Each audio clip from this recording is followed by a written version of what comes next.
Qu'est-ce qui a tant choqué Ah-Hei, c'est que, tout juste à l'instant, son oncle lui a annoncé la mort de Kevin. Au départ, Ah-Hei n'y croyait pas, car selon lui, il ne lui avait tiré que dans la cuisse. Sa tante lui confirma cependant qu'elle venait d'apprendre de la police que Kevin était mort d'une hémorragie massive, due à une artère touchée. Après avoir entendu cela, Ah-Hei resta figé, totalement perdu. Son ami d'enfance, furieux, ne comprenait pas pourquoi il avait tiré. Ah-Hei voulait juste empêcher l'escalade du conflit.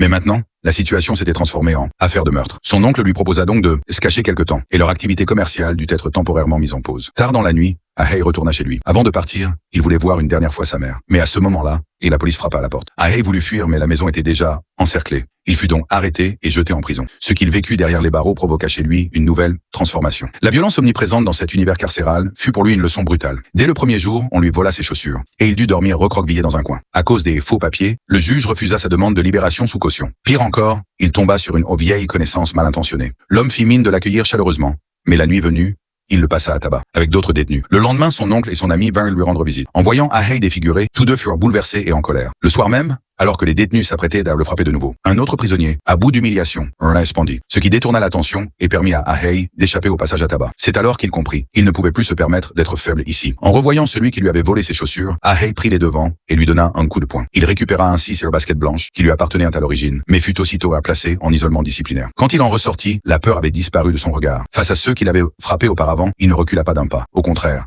il s'avança avec assurance. Ses mots déterminés et son regard féroce glaçaient le sang de ses adversaires.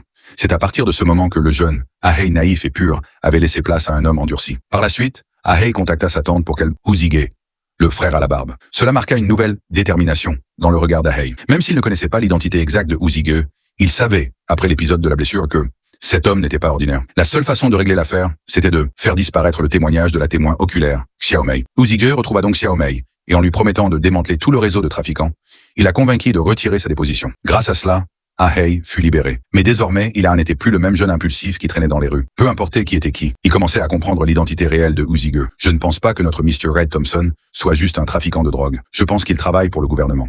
Et maintenant, je pense que c'est de nous qui travaillons pour lui.